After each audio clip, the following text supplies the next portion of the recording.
Danils Podcast é um oferecimento de Metasa, Casa de Material de Construção. A melhor casa de material de construção de Pires do Rio e região.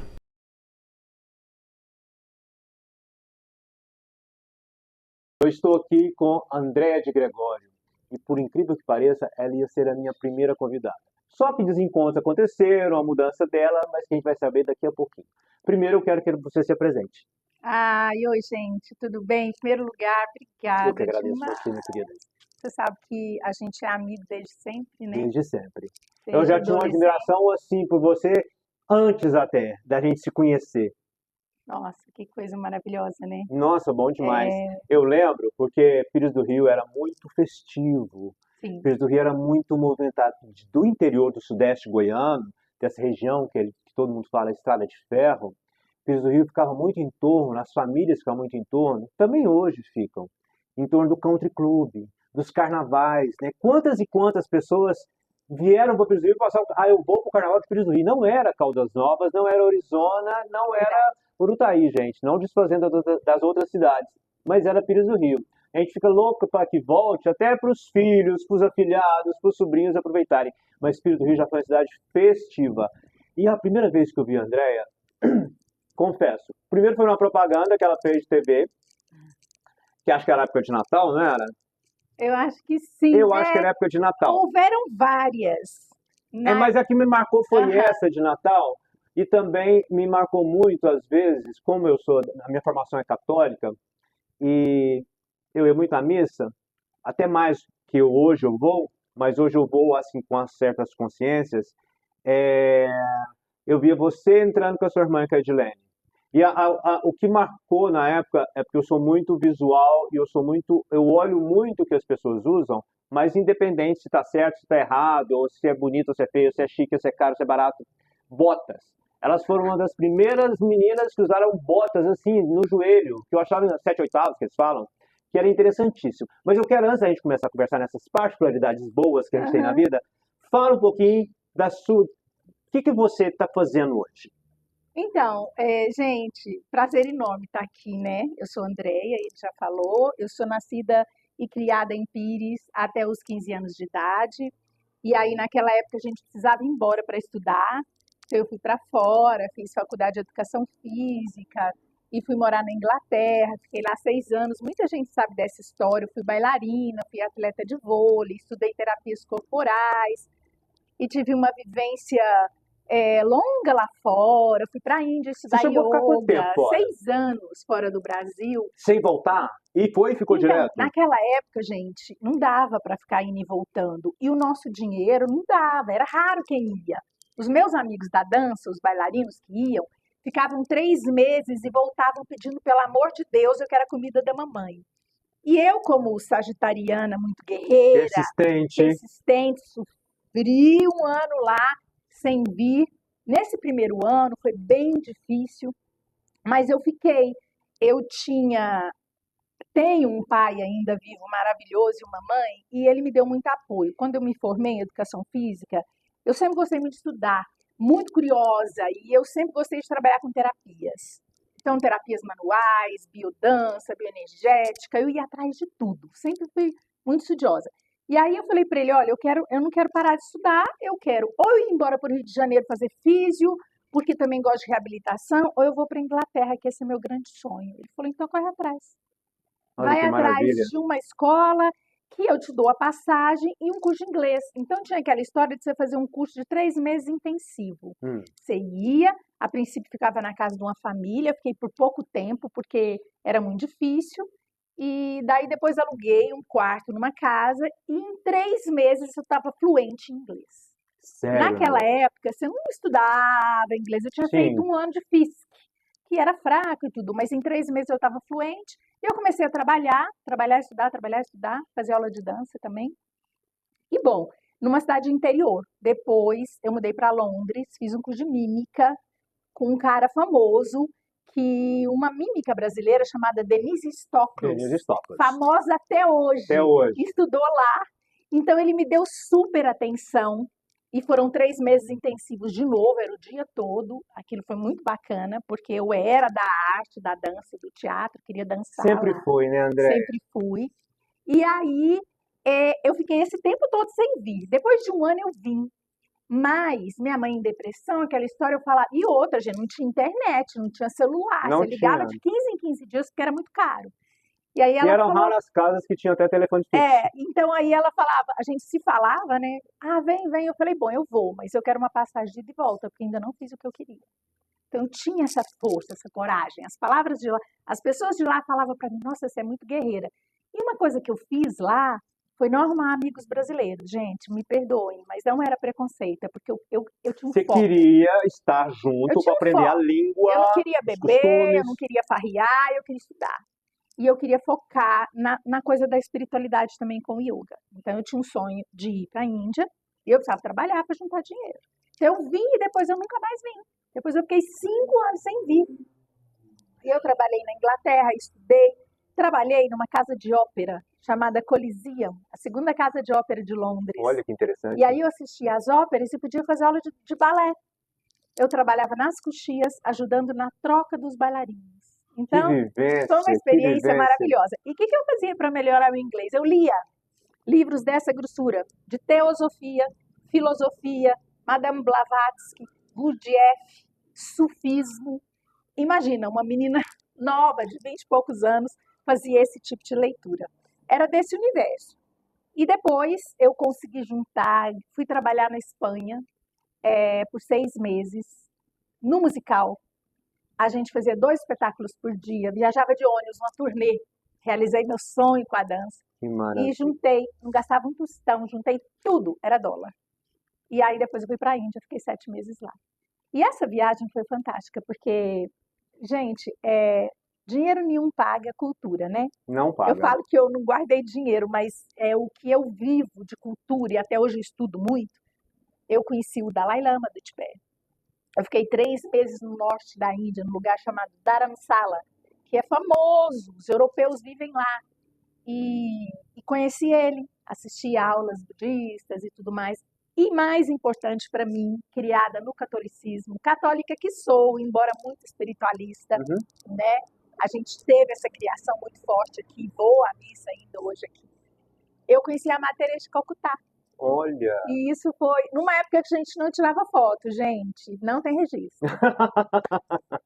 A gente vivia É porque um hoje momento. fica todo mundo à base da selfie, né? A gente vivia um momento e foi muito bonito, porque eu lembro que a gente acordou às 5 horas da manhã para assistir a missa das 6 da manhã e depois eu tive um encontro com ela, assim como eu tô com você, de pegar na mão e conversar. Isso foi no início dos anos 90.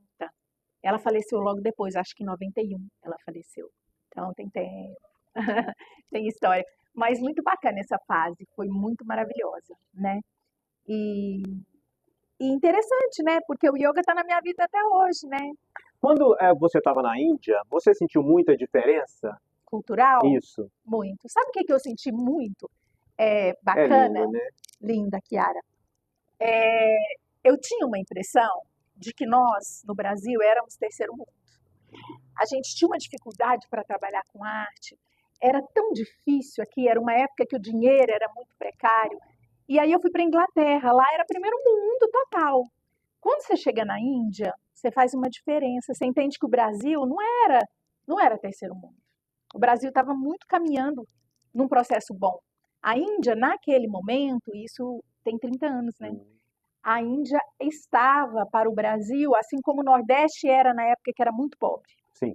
Então, esgoto a céu aberto. Mas um país de uma cultura fantástica, mulheres belíssimas, coloridos maravilhosos, eu era apaixonada por aquilo. As pratas, a dança, a arte, né? E o yoga, né? Eu fiquei num lugar, eu não fui fazer aquelas viagens que você vai ficar em hotéis maravilhosos, não. Era pobre. Eu fiquei num lugar, num ashram. Você foi e conheceu Pobre. como era a vida mesmo na Índia. Sim. Né? Não a vida turística que se apresenta Não. pra gente, né? A vida simples. E não era num ashram chique. Eu gosto demais do filme. Como que chama o filme que eu sou apaixonada, gente? Agora vai falar da Comer, Rezar e Amar. É aquele filme Maravilhoso, gente, eu assisto. Eu me identifico muito, porque tem muitas coisas das passagens da Índia, embora ela tenha ficado num lugar muito bacana, o que eu fiquei foi bem mais pobre. Então era um rala, fazer trabalho social, meditar todo dia, e fui iniciada em Kriya Yoga, um processo difícil para nós orientais, né? Nossa, muito difícil, porque eu acho que agora, tá, você e outros profissionais abrem esses caminhos. É, na minha família eu tenho um sobrinho que faz yoga, né? Yoga. Como é que eu falo? Yoga ou yoga? Tanto faz, Eu posso falar gente. das duas formas? Pode, sabe por quê? Porque lá na Índia é o yoga. Eu falo o yoga porque eu aprendi assim, Sim. mas eu acho muito natural brasileirar.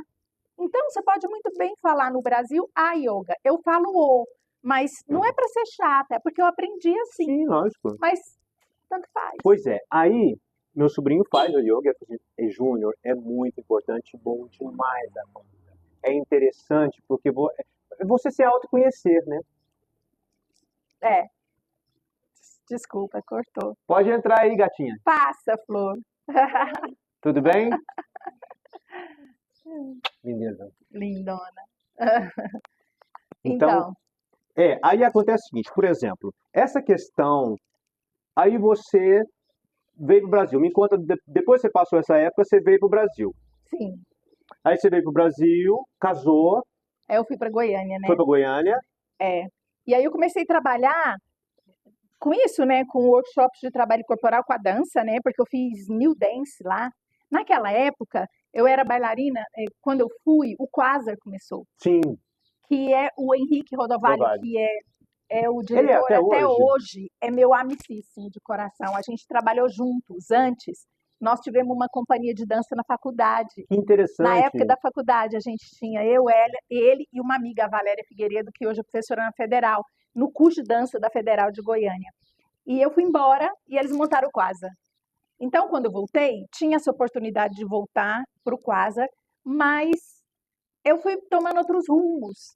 Eu comecei a trabalhar numa clínica de medicina natural chamada Prana Yoga, e eu trabalhava com workshops de movimento terapêutico, movimento corporal terapêutico, tanto como essas danças livres que tem hoje mais assim, contemporâneo, e que naquela época não tinha tanto, improvisação de contato, que chamava New Dance lá, no Brasil ainda não tinha, agora é o que se tem no contemporâneo, e trabalhava com massoterapia e tudo mais.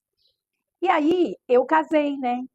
O casamento seu foi, eu lembro de uma história, se eu tiver errado, você me corrija. É coisa simples, coisa interessante e simples. É verdade que no seu casamento, quem fez a maquiagem sua foi o Jesus Lopes, que é de Pires do Rio. Foi. E muito famoso. Eu fui conhecer o Jesus Lopes porque eu assinava aquela revista brasileira, uma revista que no Brasil tinha uma representante chamava Interview, que eu adoro porque ela foi criada pelo Andy Warhol.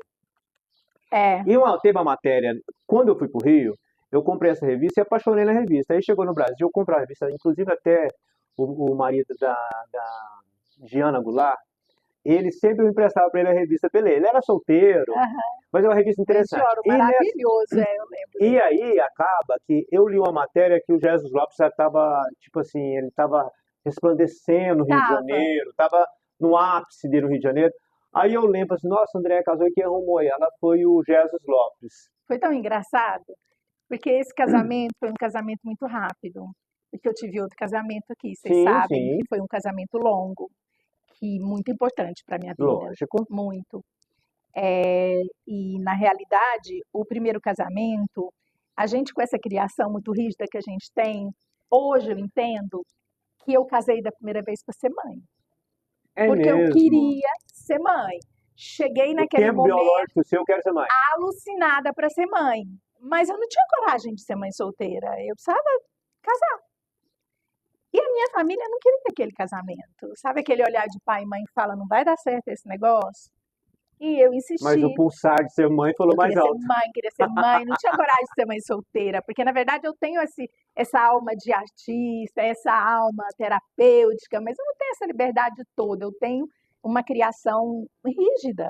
E eu sou bem dentro desse padrão, assim, né?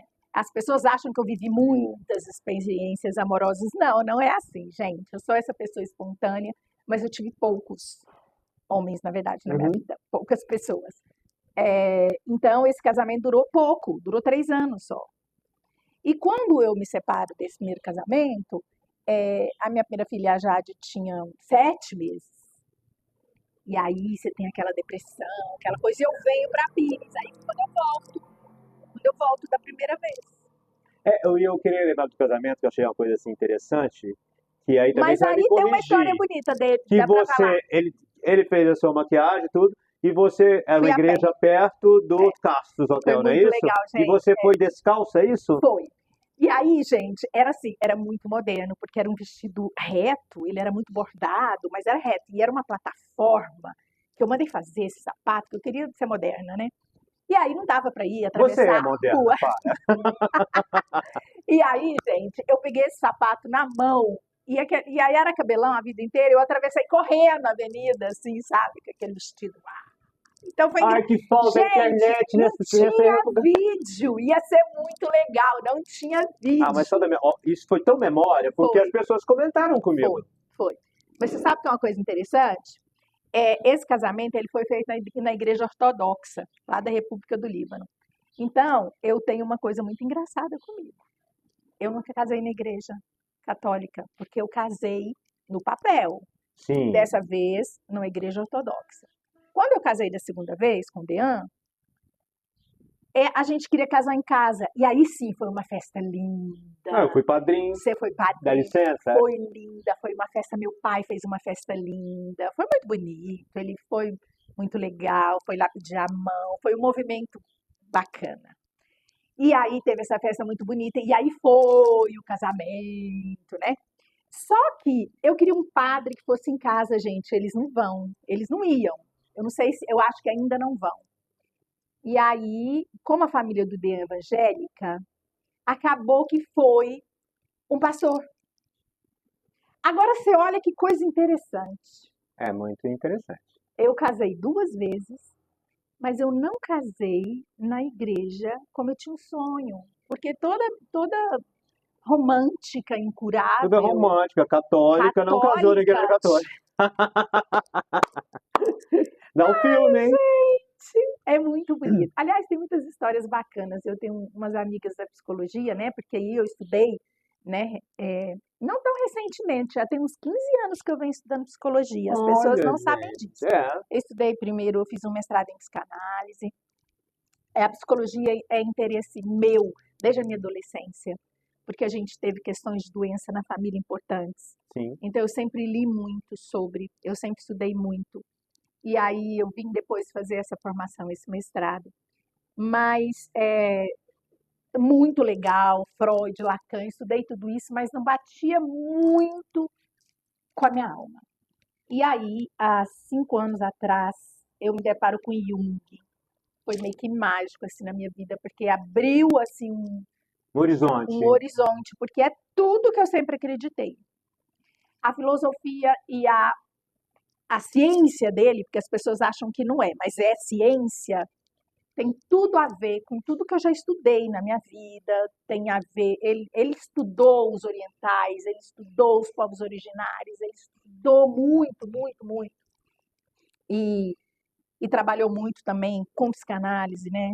Era um psiquiatra suíço maravilhoso.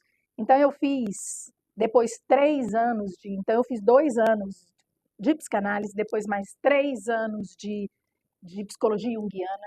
Ainda estou estudando, porque para trabalhar com psicologia analítica você não pode parar de estudar. Não é um pode investimento muito alto. A gente faz supervisão toda semana. Então você tem que fazer um grupo com o professor que vai supervisionar os casos. Isso hoje você faz online ou você faz online? Eu atendo só online. Então, gente, é maravilhoso. A pandemia trouxe isso pra gente, eu acho que ficou de uma maneira tão legal, porque a gente imaginava que terapia online não funcionava, mas é tão legal. Teve que funcionar, né? Eu atendo a pandemia empurrou para isso. Ela tem esse lado também interessante, que a gente...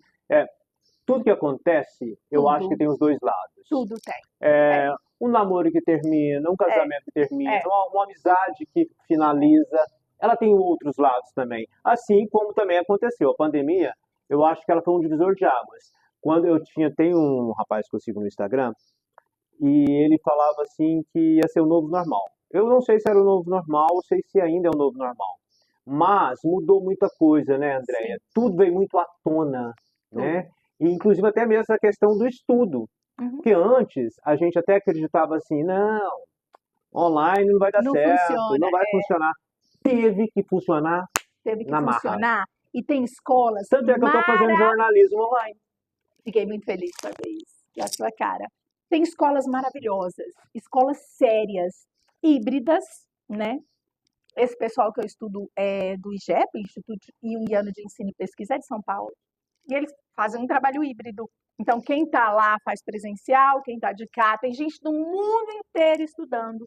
E é ao vivo no encontro. Então, é muito bacana. Eu terminei, mas tem outras formações deles que eu pretendo fazer, porque a pessoa não tem sossego, E né? não pode parar, né? Eu comecei a fazer também psicossomática, né? Que é dentro da psicologia a doenças emocionais, que Você, são todas. você tem, como é que você chama? Alunos, clientes? Você tem Clientes. A clientes, né? gente chama de paciente ou cliente, mas no universo é, junguiano, a gente gosta de falar cliente, Clientes, né? porque a gente acha É, isso porque mais. eu até aprendi isso há dois podcasts anteriores com a minha terapeuta Luciana. É, Ela falou assim, vamos falar cliente? Eu falei, é, beleza, então agora eu vou falar pode falar cliente. paciente também, mas cliente é legal. Eu trabalhei na saúde muito tempo, né? Mesmo na área Sim, de educação física, eu trabalhei com pilates, eu trabalhei aula de tudo, né? Mas eu trabalhei com pilates de reabilitação, porque a minha formação era uma formação de pós-graduação naquela época. Quando começou o pilates, que eu fui a primeira pessoa da pioneira, aula aqui, lembra? pioneira. E yoga e pilates, quando começou, a gente tinha que fazer uma pós-graduação. E como essas aulas são lotadas? Meu Deus. Era um curso longo. Hoje eu não estou mais trabalhando com pilates, né? Uhum. Só com yoga, né? Porque tem uma hora que a gente tem que desacelerar. E, e eu quis voltar para essa história do yoga aqui para Pires, porque para mim o trabalho com yoga de verdade é um serviço, porque eu gostaria muito que as pessoas conhecessem, porque é transformador. Sabe, a gente fala, hoje eu fui dar um workshop lá na escola, em dinâmica, e aí eu conversei muito com os meninos, foi muito uma fala. E eu lembrei de um mestre que comentou uma vez que se todas as crianças do mundo fizessem yoga, não haveriam guerras. É tão É forte transformador isso, ouvir isso, né? é transformador, porque é isso, né? A coisa de se conectar consigo mesmo, porque está tudo para fora. Nós estamos vivendo um momento muito sério, né? Quando a gente vê essa relação desse momento que a gente está vivendo, e você como estudiosa, como professora, como aluna também, que você faz Uhum. curso também, você acha que vai melhorar? Olha, eu sou uma pessoa Você é otimista? muito. Essa é uma questão que às vezes até eu posso ser criticada, mas eu acho que tem muito a ver com a minha fé. Eu tenho uma fé muito grande. E é independente de religião, tá, gente? Eu respeito todas as religiões. Eu vou à missa, eu adoro o ritual, mas eu respeito muito outras religiões que não as minhas, que não a minha. Acho todas fantásticas, porque no final de tudo, se você for fazer um estudo filosófico, todas são a mesma coisa. E é isso que as pessoas precisam entender. Então, eu acredito, todo mundo acha que é o fim dos tempos, que não tem mais volta, mas eu de verdade acredito que nós estamos num processo evolutivo e espiritual do planeta Terra muito grande. Inclusive por isso, tantos movimentos catastróficos. O ser humano vai ter que evoluir. Nós estamos aqui para isso. Ah, E, tudo empurra para ele é, evoluir, né? e o fato da Terra sacudir tanto é porque ela está falando, gente, deu. Agora, precisa fazer um trabalho com as crianças, né? Era isso que hoje eu estava até falando isso, se a gente conseguisse levar yoga para criança. Eu tentei fazer um projeto quando eu estava no Estado, né? Porque eu sou educadora aposentada do Estado. Eu tinha um projeto de yoga em Goiânia, mas era dentro da Secretaria de Educação. E aí era com os adultos, né? E eu tinha um sonho de formar professores, multiplicadores, porque sozinha a gente não faz nada. E é isso que eu tenho vontade que as pessoas entendam. Hoje eu falava isso para os meninos lá, gente, escolham um trabalho que preencha a sua alma, porque a gente está aqui para fazer um serviço, para ajudar o planeta a evoluir. Então, essa mentalidade de que eu vou escolher o que dá mais dinheiro, o que meu pai e minha mãe quer, que gosta mais, pensa, dá tempo de mudar. A gente pode mudar a vida Eu inteira. sempre falo isso para meus alunos. Assim, eu falo meus alunos, não estou hoje como professor, mas eu sempre falo isso assim, faz o que vocês querem fazer. Encontre um caminho que preencha a sua alma, porque se não houver amor, não tem transformação. Parece que eu até falo assim, até em reuniões de pais, eu falo isso, aí uns aqui a sobrancelha. Eu falo assim, gente, é o seguinte, eu tenho que falar isso para os Tem que filhos de falar. vocês. Por quê? Por mais que vocês estão tendo um gasto, como eu dei aula no colégio público também, dei aula no colégio particular, no tanto sagrado como dinâmico, e também no múltipla escolha, eu falo isso porque é tão bonita essa juventude, essa adolescência, por mais que ela seja considerada aborrecente, ela é o despertar. É. E se tem a gente aqui para levar eles a... Olha, eu falo assim, é uma frase que eu falo, de 5 pessoas, uma já aderir, já estou ganhando, já estou feliz da vida. Sim, eu sinto isso, sabe, no Eu meu só queria trabalho. que você o microfonezinho no cabelo. Eu sinto isso no trabalho com yoga, assim, de fazer esse serviço. Tem uma coisa que também eu gostaria muito que as pessoas começassem a prestar atenção, nessa coisa do catastrófico, né? Realmente, a gente está passando por situações dificílimas, né? Nós sempre tivemos situações dificílimas, mas hoje, a todo momento, a gente fica sabendo de tudo, né? Eu até evito, sabe, assim, ficar olhando e tudo, porque é muito sofrido. Mas eu acho que o que falta muito é uma conexão espiritual de verdade para o ser humano. E aí, de novo, eu não estou falando de religião, embora Sim. todas sejam maravilhosas, né? É parar de olhar para o próprio umbigo e achar que só eu que tenho razão. Olhar com empatia para o outro, entendendo que a religião dele também é maravilhosa. Lógico. E eu não também penso preciso assim. trazer ele para mim, nem eu vou para dele. E aí a gente começa a se respeitar, porque a gente matar em nome de Deus é a coisa mais ridícula que pode acontecer com o ser humano, né? E outra coisa, entender, a gente na psicologia analítica, né, que é junguiana, a gente tem um pensamento da seguinte forma: quando eu olho para você, eu me vejo. Nós somos espelho. Então, tudo que eu vejo em você de ruim mora em mim. E tudo que eu vejo em você de bom também está em mim. Então, aí não tem julgamento. Porque se eu enxergo a sua dor, ela está em mim. E aí as pessoas têm uma tendência de olhar o outro e criticar e achar que o outro é menor, porque eu sou perfeita, eu sou alecrim dourado. Nossa, mas viu fulana? Amore, fulana é você. Porque você tem que se Não ver na pessoa. existe evoluir sem o outro. Não existe crescer como ser humano sem conviver com o outro. Eu não posso me fechar numa caixinha, porque eu não vou crescer. Como é que nós vamos viver sem o outro? Como é que nós vamos viver sem o verde? Como é que nós vamos... Daí vamos o quê? Usar oxigênio para respirar? Que a capa tem hora que nem chega. Então, assim, entender, gente, que a gente é natureza. Que o nosso... Você, né, entende muito disso na sua profissão, né? A biologia nossa é natureza. É a natureza total. E a ciência já provou. E aí, acaba que a gente se torna o efeito dessa natureza. Se a gente maltrata a natureza, Como é vai que a vir pra gente gente. vai resolver isso? Não jogando a culpa no outro, Olha, assumindo a nossa responsabilidade. isso, assumir a responsabilidade. Uma coisa que eu sempre bato na tecla, que eu tenho um filhadinho de 7 aninhos, é a Sim. paixão da minha vida. E ele é muito bem criado, assim, sabe? Com a mãe, com as avós, com os familiares, é muito próximo dos familiares. Aí hoje eu até topei com ele, do nada, assim, eu tava saindo do super... eu sou aquele cara de vai no supermercado toda hora. Aham.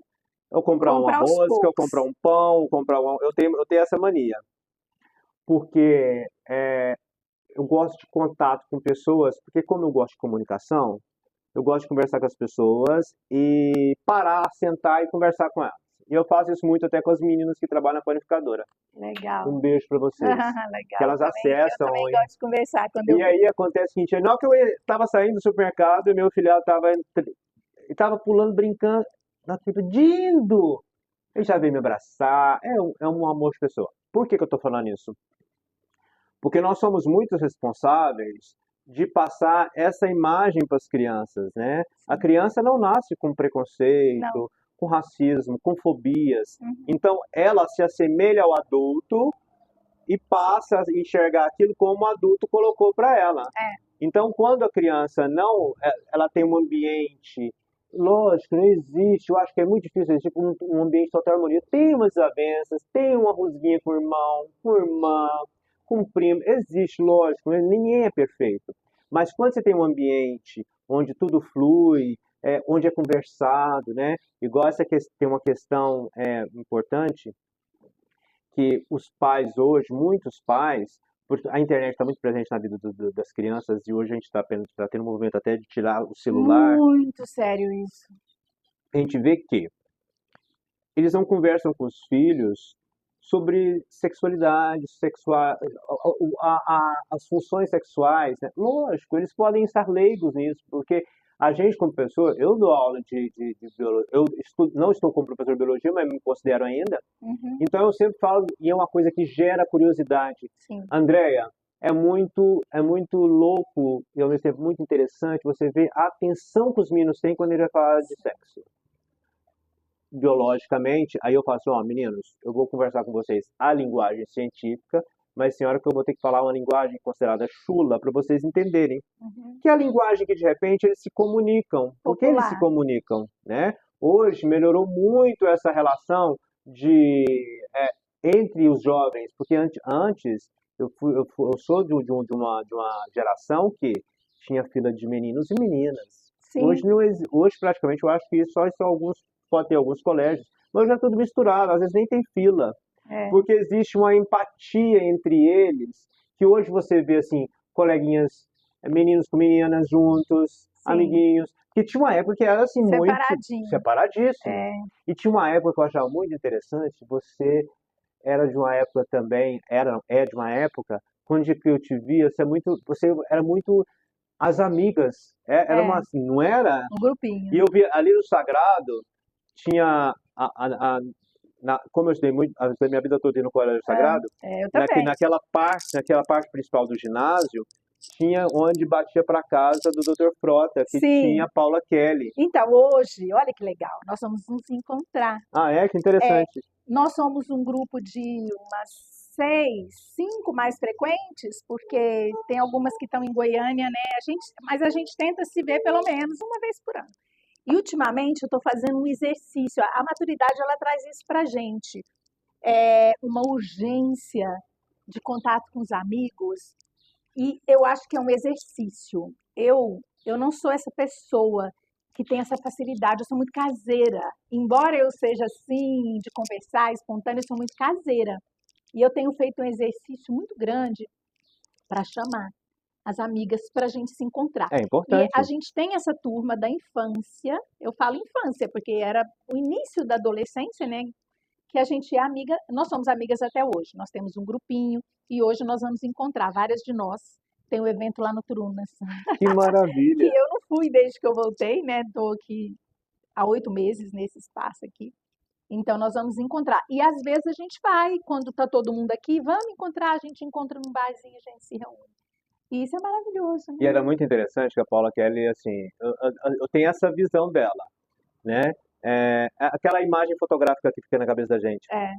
E eu lembro que ela estudava no Sagrado ainda. Sim. Mas só que ela tinha saído, ela foi para Itália ficar um tempo. E quando ela voltou com o cabelo todo encaracolado e eu vi ela da janela da cozinha. Falei, gente, que mulher diferente. Aí era a Paula Kelly, aí ela tinha chegado e num prazo de 2 meses ela já eliminou as matérias tudo. Falei, gente, mas é muito inteligente.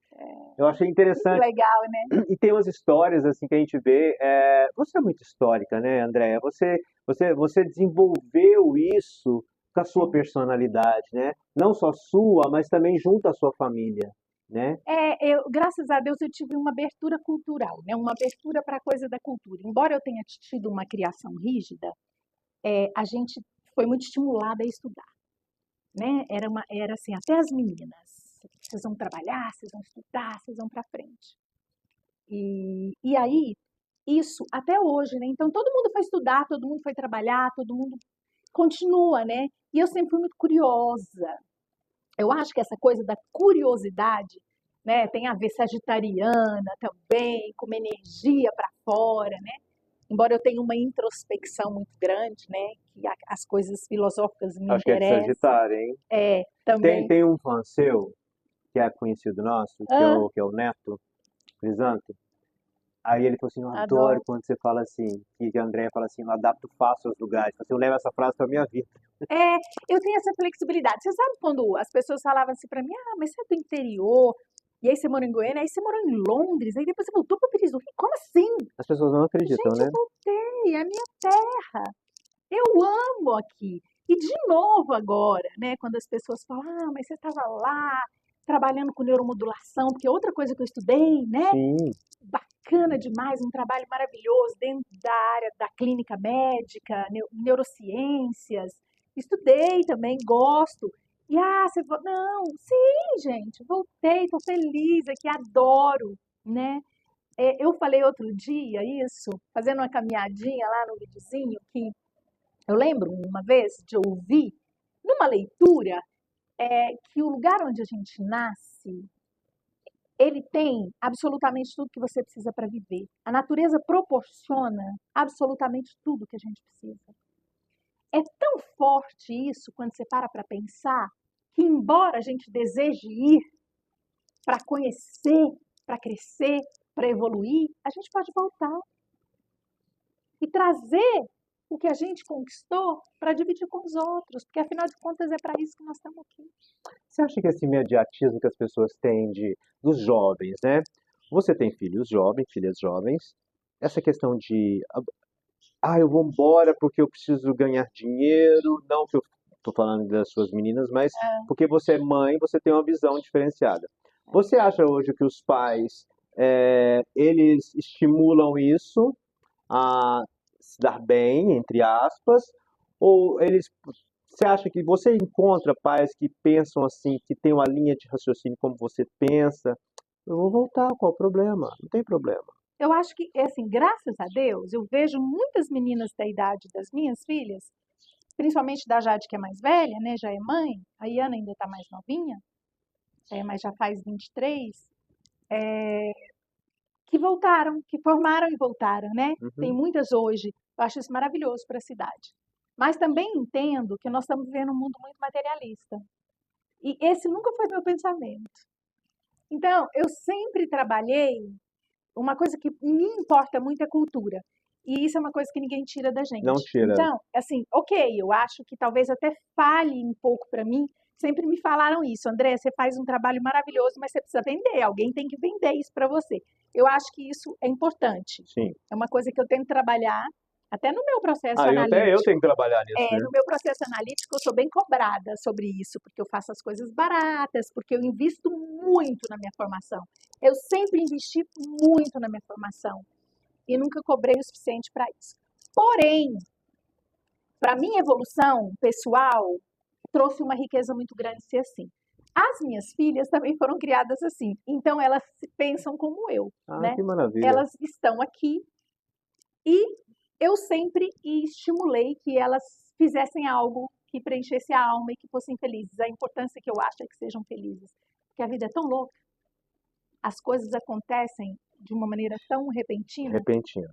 Na hora que você vê, e aconteceu. muita gente, talvez, dinheiro é muito importante, né? Sim, Mas para a grande maioria das pessoas que têm muito dinheiro, não são felizes. A grande maioria das pessoas que têm muito dinheiro tem problemas emocionais muito graves. Até por ter essa dificuldade, essa banalização, né? E a falta de intimidade nas relações. As pessoas se aproximarem por interesse. Eu acho que isso ficam dificulta muito muito a presas, né, vida. Andréia? Eu acho que fica muito superficial a vida. Superficial. Eu vejo casos que a gente vê, casos próximos, ou até mesmo pela internet que a gente vê, que é muita a busca pela fama, pelo dinheiro, pelo status quo de estar presente em tudo, e isso acho que aniquila muito o pessoal da pessoa, o interior da pessoa. Aí eu vou trazer para você um pouco do meu olhar terapêutico, que a gente tem uma preocupação muito grande, que é olhar para dentro, porque o mundo está muito para fora hoje. A questão da tecnologia e tudo, estímulo, estímulo, estímulo, estímulo, estímulo.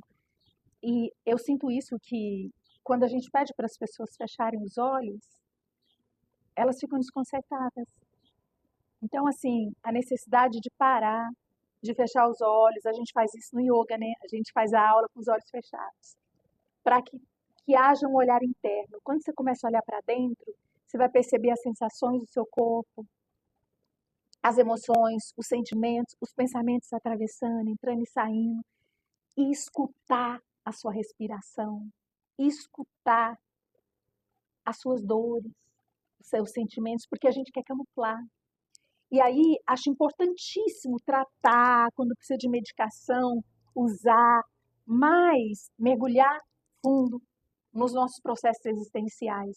Então, tem muita pressa hoje.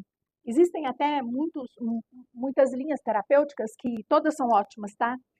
Não vou aqui dizer que a minha é melhor, porque eu, pessoalmente, gosto de processo analítico, que é mais profundo, né?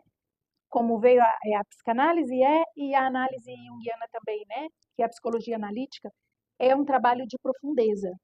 Então, é sobre a gente reconhecer as nossas sombras. É difícil reconhecer as nossas sombras. Entender o que são sombras. Vou explicar um pouquinho. Nem toda sombra é ruim. Nem toda sombra é negra ou ruim. É tudo aquilo que a gente esconde da gente mesmo. É tudo aquilo que a gente joga para o inconsciente porque a gente não quer ver. E às vezes são coisas bonitas nossas. Às vezes são coisas feias nossas. Que a gente não quer reconhecer. Enquanto a gente não começa a entender que nós temos sombras, que a gente não é só bonzinho, que a gente é luz e sombra, a gente não será inteiro. E a gente não conseguirá ser feliz. E aí a história da superficialidade. Então eu preciso olhar para dentro, para me acolher, para entender que eu preciso acolher minhas dores, meus sofrimentos, eu tenho que mergulhar. Sabe quando fala que o processo depressivo, Jung fala que o processo depressivo pode ser uma joia. Olha que coisa louca. Porque a gente sabe da dor que é viver um processo depressivo. Eu sei disso. Você sabe disso. Tenho vivenciado isso. Hoje eu estou bem, mas eu até sempre falo assim, quando você consegue enxergar o que você passava antes, sem ter uma terapia, sem ter uma canalização, eu falo assim, meu Deus, como é que eu consegui, como eu cheguei a esse ponto? Aí tem um olhar, eu também sei disso, né, cá entre nós, que é a gente mergulhar nessa dor e entender a que ela veio. Não só porque eu estou, porque a gente se vitimiza. Sim. Né? No processo terapêutico você trabalha muito isso, a gente se vitimiza, todo mundo se vitimiza. E a gente se vitimiza, a gente se inflaciona, a gente acha que é melhor. Quando eu falo a gente, porque eu também, nós somos humanos e todos nós temos essas falhas e precisamos trabalhar isso diariamente. Quando a gente se vitimiza, o sofrimento cresce. Porque a minha dor é maior que a do outro. E aí eu não consigo olhar o outro, né? E quando eu começo a entender que aqui isso veio, qual é a transformação pela qual eu preciso passar? Quando eu tenho uma doença também, né? Aqui essa doença veio, o que ela veio me ensinar? Porque tudo veio para ensinar. Isso aqui é uma escola. Tudo vem para ensinar, toda dor vem para ensinar. E quando a gente para olhar ela, que a gente não quer parar para olhar, a gente quer sair correndo dela, a gente quer fugir dela. Quando a gente para olhar e a gente vem para dentro e conversa com ela, sabe? Como se você conversasse com uma outra pessoa. Eu falo, me conta aqui, o que é que você quer de mim? Você está falando uma situação que acontece, que eu lembrei agora de uma escritora mineira, Adélia Prado. Maravilhosa. Ela fala isso. Ela falou assim e ela até contradiz o que muita gente, talvez muita gente que está vendo o podcast vai pensar, mas então livro de autoajuda, ela falou assim que não tem coisa pior que livro de autoajuda, É, mas é necessário às vezes a gente passar pelo sofrimento. porque talvez, naquele momento da sua vida, o mergulho precisa ser raso. Então, o livro de autoajuda pode te ajudar. Mas se você quiser mergulhar profundo, aí é análise. E é duro. Não é fácil, não. E aí você tem que levar umas chacoalhadas para entender o que está acontecendo com você. Porque a gente não quer enxergar que é a gente que vai resolver. E é difícil, não é fácil. Mas é maravilhoso, é revolucionário se conhecer. E assim, é um processo longo.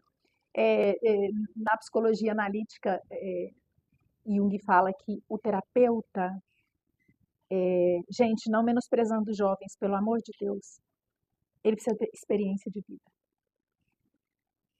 Para entender o outro, eu preciso ter vivido aquilo. Então, eu preciso de tempo. Por isso, eu acho que eu demorei tanto para virar analista, porque eu sempre fui muito perfeccionista. Isso é um defeito, tá? Isso não é uma qualidade, isso é uma rigidez. Que você precisa se aprofundar para depois você passar para o outro, porque não tem como você dar para o outro que você não tem. Então, a experiência, ela tem que começar em mim. Eu preciso me transformar, eu preciso me cuidar, eu preciso me curar para curar o outro. Então, isso é tão profundo. Nossa, e é E é tão importantíssimo, bonito, né? né? Ele é lindo. Então, mas tem pessoas que já são maduras desde cedo, né? As mulheres amadurecem mais rápido que o homem. Tem meninas, tem crianças. Eu falo que a minha filha, a Jade, a mais velha, quando ela tinha 3 anos, ela já era madura. E a minha netinha, a Clarice, é assim também. 1 ano e 8 meses parece uma criança de 5 anos, né? Então, são os espíritos muito evoluídos. Então, também, terapeutas, colegas que são jovens, eu acredito em vocês também, cada um no seu processo. Hoje em dia existe um trabalho, uma divulgação muito forte, né, na comportamental, porque é o trabalho que os psicólogos saem prontos para fazer. Mas eu acredito que a gente precisa de se especializar, né? Sim. E a minha linha é diferente porque é analítica, mas todas as linhas são boas, desde que o profissional seja sério, dedicado, estudioso, assim como todas as religiões são boas. Se a fonte daquele que está trazendo a orientação for sincera. Isso é importantíssimo. André, no final do ano, você comunicou comigo, no final de 2023, não foi? Foi. Que você, não, estou pensando em voltar para Pires, estou vendo, porque eu quero ficar também próximo à minha netinha, né? Aí depois teve os desencontros, que eu não era para ser a primeira para inaugurar, mas eu estou aqui hoje, persistente.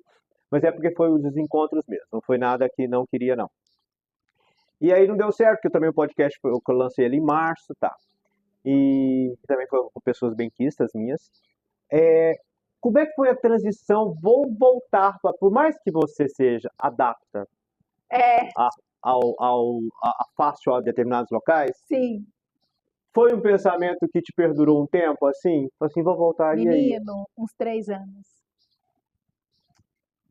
Olha. Você manteve isso em segredo ou você tinha alguém na família que conversava? Na família a gente conversava, porque assim, todo mundo sabe que eu fui embora daqui num momento complicado e levei minhas 2 filhas e comecei tudo sozinha. E foi um rala. Eu imagino. Foi um rala criar essas meninas. Graças a Deus, eu sou um tanto impetuosa também, hoje eu entendo isso, né? Depois de muita análise, eu tenho essa energia e coragem de ir, de mudar, enfim. Mas eu gosto muito de Goiânia. Goiânia, nossa, passei grande parte da minha vida lá. Mas eu gosto muito de uma vida mais tranquila. Eu sou uma pessoa engraçada, que eu falo que eu tenho todos os lados, porque eu amo a natureza, eu amo o pé no chão, eu amo cidade pequena, mas eu gosto do movimento cultural da cidade grande. Eu gosto de ir no teatro, eu gosto de ir no cinema, né? Sim. Não é nem sair muito para balada, porque eu não sou baladeira. Mas eu gosto dessa coisa. Agora, Goiânia está ficando bem sustentável assim, no trânsito. Nos últimos anos eu estava trabalhando na clínica médica, né? Então a gente está equiparado, porque o trânsito É. do Rio é péssimo. Mas o Pires do Rio tá moderno, Ó, gente. você morou Ó, na Índia um é. tempo. Eu falo que aqui o trânsito parece da Índia. Não. Calma. Na Índia, a vaca deita no meio da rua e você tem que dar a volta. Aqui a resposta por cima da vaca. Então não. Mas eu fiquei ruminando essa ideia, sim, por uns 3 anos, porque eu tinha um receio. Eu tinha muita vontade de voltar. A Iana tinha muita vontade de voltar. Aliás, a Iana tinha vontade de voltar desde quando nós fomos para lá. É mesmo? Então, isso assim, eu tenho até uma peninha no coração que eu demorei para vir, porque minhas filhas amam aqui.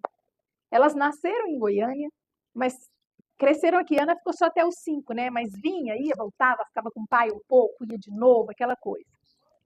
E aí tinha esse chamado, né? De que elas queriam ficar aqui, os meus pais também, que eu queria estar mais próxima, a cidade mais tranquila. E eu queria trazer o yoga de volta para cá, porque eu tinha sido a professora que iniciou o yoga aqui, e eu estava parada de dar aula de yoga, né? Porque eu fui trabalhar na saúde, e a saúde, gente, consome até tarde da noite, né? Na clínica médica com a minha mãe e tudo mais. E eu tinha fechado o estúdio de Pilates, e aí eu consegui me aposentar da educação. E aí eu falei, cara, agora é a hora. E a Jade me chamando, porque aí tinha a Clarice, eu vinha de 15 em 15 dias, não conseguia vir todo final de semana. E as coisas começaram a fluir, meu coração começou a abrir, porque eu tenho uma conexão com o divino muito forte. E quando as coisas começam a acontecer, elas acontecem. Então, eu tive aqui e fiquei no predinho um tempo e vi a possibilidade de ter um espaço. Eu queria um espaço pequeno para trabalhar com poucas pessoas, para fazer um trabalho bem terapêutico mesmo. E foi acontecendo. E eu tinha um medo, uma ansiedade de que eu não fosse ficar à vontade, de que eu não fosse ficar feliz, que fosse me dar uma agonia. Por quê? De voltar para cá, porque por uma época da minha vida, eu não tinha a mesma. Difícil achar a palavra que represente isso. Eu tinha um sofrimento em estar aqui por um período. E eu vinha muito, mas eu ficava nos meus pais, eu ia para a fazenda, eu ia para a rua, sabe? E de repente isso mudou depois que eu voltei para cá. Eu falo que a cura acontece dentro da gente no nosso próprio tempo.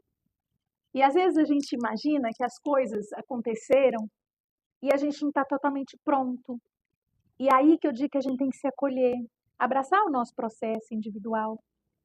E agora eu estou aqui numa abertura, numa alegria de estar na minha terra natal, porque aqui tem as pessoas Tá que eu perto amo dos de seus, né? verdade, perto dos meus, e mesmo os amigos, assim como você, as pessoas que eu encontro, as pessoas que vêm fazer aula de yoga, tem amor envolvido, Sim. sabe? Porque a gente é daqui, né? A terra onde a gente nasce tem uma egrégora amorosa em volta da gente, né? E eu gosto de acreditar muito nisso. Então, eu estou me sentindo super acolhida. Mas tem muita gente que não sabe que eu estou aqui. Então faz seu merchan. Então, gente, venham fazer aula de yoga comigo. Às terças e quintas. Eu estou com 3 turmas. Esse é um processo suave. Eu não quis abrir para muito, mas existe possibilidade. 8 da manhã, 5 da tarde, 6 da tarde. Sei que tem pessoas que gostariam que fosse mais tarde, mas estou aberta também para conversarem comigo. Vão lá no Instagram, andrea.di.gregório. Muita gente me conhece como Andréa Ghiotti. Eu sou Andréa Ghiotti, gente, mas sou Andréa Ghiotti de Gregório. E eu quis fazer essa homenagem para o meu pai quando eu voltei. Não, eu achei tão interessante, porque na época eu falei assim, mas cadê a André? Aí eu achei lá o pontinho de Gregório. Aí eu falei assim, eu vou começar a chamar ela de Gregório agora. Aí eu mudei, porque eu lembrei também que quando eu fui para Goiânia, e a minha primeira professora de dança em Goiânia, 15 anos de idade, ela me chamava de Gregório. Era muito engraçado. Eu tenho mania de chamar meus alunos pelo sobrenome. Ela me chamava pelo sobrenome, porque tinha outras Andreias. E aí, gente, outra coisa que eu quero dizer para vocês, venham fazer terapia. Eu atendo só online, tá? Por quê? Porque eu acho confortável, eu acho que a dinâmica de tempo flui melhor. para mim e para as pessoas. Então, eu atendo pessoas de fora, mas eu tô com muita vontade de atender vocês aqui de Pires do Rio. Maravilha. E eu também vou colocar no meu canal, no The News Podcast, lá embaixo, o contato da Andréa também, tá bom? Isso. André, a gente vai entrar numa fase que eu chamo de... Todo mundo fala, é jogo rápido, bate-bola, mas eu falo questionário proustiano. Lembra quando eu era estudante? Que e geralmente isso era uma coisa mais das meninas até, que elas tinham uns caderninhos e passavam assim, flor, cor preferida. Caramba, sei! Então, nada mais é que o bate-bola que a gente vê em alguns Você sabia podcasts que a que gente fazem. tem um teste dentro da psicologia que é assim? Então, vamos lá. Então, Bora. o que eu falar, você pensa e fala, Tá, tá bom? nem pensa e fala. Amores, Uau! Filhos, família, filhos, amor maior. você falou pra mim uma vez da pedra de jade, verde, né? O verde da natureza. Vida, Religião, Deus, pai,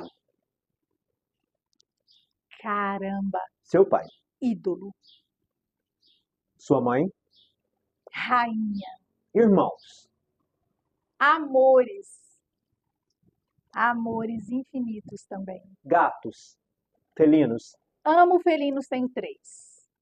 Felinos são curandeiros, são reikianos, são transmutadores de energia. o que você espera para daqui um ano? Olha, eu espero muita coisa para daqui um ano. Não parece muito tempo daqui um ano, mas tem 8 meses que eu estou aqui e aconteceu tanta coisa. A minha vida é uma vida muito dinâmica, as coisas acontecem muito rápido. Tá no meu mapa astral isso. É difícil de lidar, mas eu acho que daqui um ano eu vou estar mais feliz ainda aqui do que eu estou agora. Uma característica sua sagitariana. Corajosa. Meu amor, obrigado pela entrevista, pelo bate-papo. Obrigada a Foi você. maravilhoso. Foi Viu? lindo. Pessoal, então se inscreva no canal para ver essa entrevista maravilhosa aqui com a Andréa de Gregório. Namastê. Obrigado, minha querida. Tomara que tenha ficado legal. Tenho certeza.